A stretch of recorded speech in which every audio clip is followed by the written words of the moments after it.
Okay, so we're moving on to the second lesson of English for this week. Okay, so just to get us started, I just want us to have a little think about the characters that we've been introduced to so far. So we know who Matilda is, and we know a little bit about her father, and we know that she is now being introduced to Mrs. Phelps in the library. Okay, so thinking about those two characters and their influence on Sophia at this time, if they were to have conversations with Matilda, do you think that the conversations that they would have would be similar? Do you think they would talk to her in the same way? Do you think they'd have the same conversations?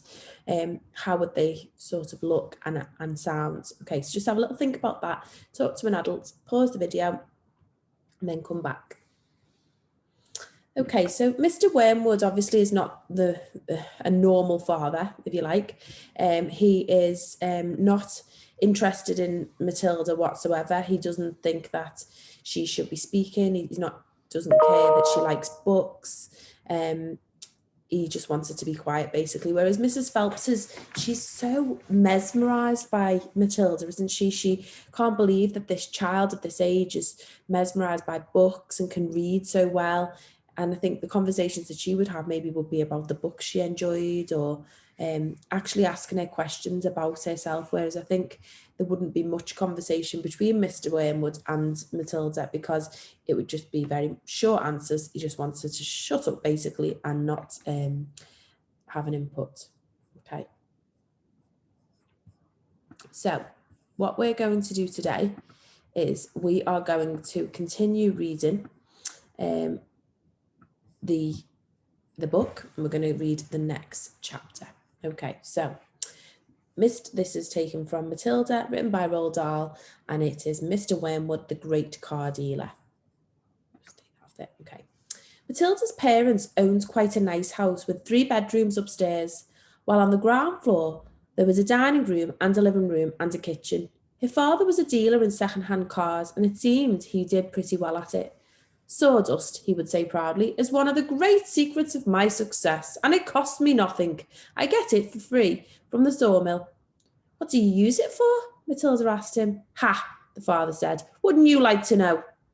I don't see how sawdust can help you to sell second-hand cars, Daddy. That's because you're an ignorant little twit, the father said. His speech was never very delicate, but Matilda was used to it. She also knew that he liked to boast, and she would egg him on shamelessly. You must be very clever to find a use for something that costs nothing, she said. I wish I could do it. You couldn't, the father said. You're too stupid. But I don't mind telling young Mike here about it, seeing he'll be joining me in the business one day. Ignoring Matilda, he turned to his son and said, I'm always glad to buy a car when some fool has been crashing the gears so badly they're all worn out and rattle like mad. I get it cheap. Then all I do is mix a lot of sawdust with the oil in the gearbox and it runs as sweet as a nut. How long will it run like that before it starts rattling again? Matilda asked him. Long enough for the buyer to get a good distance away, the father said, grinning. About 100 miles. That's dishonest, Daddy, Matilda said. It's cheating. No one ever got rich being honest, the father said. Customers are there to be diddled. Mr. Wormwood was a small, ratty-looking man whose front teeth stuck out underneath a thin, ratty moustache.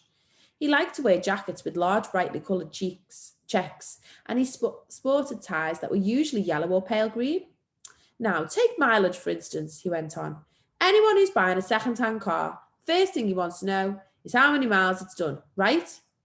Right, the son said. So I'll buy an old dump that's got about 150,000 miles on the clock. I get it cheap. But no one's going to buy it with a mileage like that, are they? And there are days you don't, and these days you can't just take the speedometer out and fiddle numbers back like you used to 10 years ago. They fixed it so it's impossible to tamper with, unless you're a ruddy watchmaker or something. So what do? I use my brain, laddie. That's what I do. How? Young Michael asked, fascinated. He seemed to have inherited his father's love of crookery. I sit down and say to myself, how can I convert a mileage reading of 150,000 into only 10,000 without taking the speedometer to pieces? Well, if I were to run the car backwards for long enough, then obviously that would do it. The numbers would click backwards, wouldn't they? But going to drive a flaming car in reverse for thousands and thousands of miles, you couldn't do it. Of course you couldn't, young Michael said. So I scratched my head, the father said. I used my brains. When you've been given a fine brain like I have, you've got to use it. And all of a sudden, the answer hits me. I tell you, I felt exactly like that other brilliant fellow must have felt when he discovered penicillin. Eureka! I cried. I've got it! What did you do, Dad? The son asked. The speedometer, Mr. Wormwood said, is run off a cable that is coupled up to one of the front wheels. So first, I disconnect the cable where it joins the front wheel. Next, I get one of those high-speed electric drills and I couple that up to the end of the cable in such a way that when the drill turns, it turns the cable backwards. You got me so far. You following me? Yes, Daddy, young Michael said. These drills run at a tremendous speed, the father said. So when I switch on the drill, the mileage numbers on the speedo spin backwards at a fantastic rate. I can knock 50,000 miles off the clock in a few minutes with my high-speed electric drill. And by the time I've finished, the car's only done 10,000 and it's ready for sale. She's almost new. I say to the customer, she's hardly done 10,000, belonged to an old lady who only used it once a week for shopping. Can you really turn the mileage back with an electric drill? Young Michael asked. I'm telling you trade secrets, the father said, so don't you go talking about this to anyone else. You don't want me put in a jug, do you? I won't tell a soul, the boy said. Do you do this to many cars, Dad? Every single car that comes through my hands gets the treatment, the father said. They all have their mileage cut to under 10,000 before they're offered for sale. And to think I invented that all by myself, he added proudly. It's made me a mint. Matilda, who had been listening closely, said, But Daddy, that's even more dishonest than the sawdust. It's disgusting. You're cheating people who trust you. If you don't like it, then don't eat the food in this house, the father said. It's bought with the profits. It's dirty money, Matilda said. I hate it. 2 red spots appeared on the father's cheeks. Who the heck do you think you are? He shouted. The Archbishop of Canterbury or something. Preaching to me about honesty. You're just an ignorant little squirt who hasn't the foggiest idea what you're talking about. Quite right, Harry, the mother said. And to Matilda, she said, You've got a nerve talking to your father like that. Now keep your nasty mouth shut so we can all watch the programme in peace. They were in the living room eating their suppers on their knees in front of the telly. The suppers were TV dinners in floppy aluminium containers with separate compartments for the stewed meat, the boiled potatoes and the peas. Mrs. Wormwood sat munching her meal with her eyes glued to the American soap opera on the screen. She was a large woman whose hair was dyed platinum blonde, except where you could see the mousy brown bits growing out from the roots. She wore heavy makeup and she had one of those unfortunate bulging figures where the flesh appeared to be strapped in all around the body to prevent it from falling out. Mummy, Matilda said, would you mind if I ate my supper in the dining room so I could read my book? The father glanced up sharply. I would mind, he snapped. Supper is a family gathering and no one leaves the table till it's over. But we're not at the table, Matilda said. We never are. We're always eating off our knees and watching the telly. What's wrong with watching the telly, may I ask? The father said. His voice had suddenly become soft and dangerous. Matilda didn't trust herself to answer him, so she kept quiet. She could feel the anger boiling up inside her. She knew it was wrong to hate her parents like this, but she was finding it very hard not to do so. All the reading she had done had given her a view of life that they had never seen. If only they would read a little Dickens or Kipling, they would soon discover there was more to life than cheating people and watching television. Another thing, she resented being told constantly that she was ignorant and stupid when she knew she wasn't. The anger inside her went on boiling and boiling, and as she lay in bed that night, she made a decision. She decided that every time her father or her mother was beastly to her, she would get her own back in some way or another. A small victory or two would help her to tolerate the idiocies and would stop her from going crazy. You must remember that she was still hardly 5 years old, and it is not easy for someone as small as that to score points against an all-powerful grown-up. Even so, she was determined to have a go. Her father, after what had happened in front of the telly that evening, was first on her list. Okay, so just having a little look at some questions about the text now. So how is Mrs. Wormwood described? Okay, so how is Mrs. Wormwood described in the book? Okay, so what I've done is I've chosen to pick a section of the book here which describes her in this. So I want you to have a little look at that and then come back to me and we'll go through what we think. Okay, so when we're asked a question, for instance, how is Mrs. Wormwood described? We can't just lift it from the text. We can't just copy that from the text unless the question asks us to find and copy a phrase. So when it's asking us how she is described, it wants us to think about our own impression from what we read, okay? So she was a large woman whose hair was dyed platinum blonde, except where you could see the mousy brown bits going from the roots.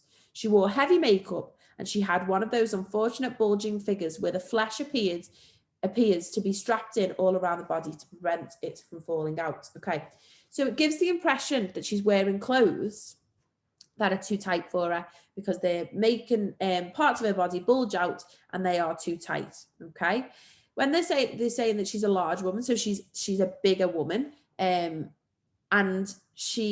hair isn't natural. She dyes it. A platinum blonde is like a real blonde. It's very difficult to get a natural colour for this. It's like really blonde, almost yellow. And then obviously from looking here, it says that she had mousy brown bits going from her roots. So she's obviously needs it touching up because it's obviously that much different from her own hair. Okay, so why doesn't Mr. Wormwood let Matilda eat at the table? Okay, pause the video, have a go at answering this, and then come back to me.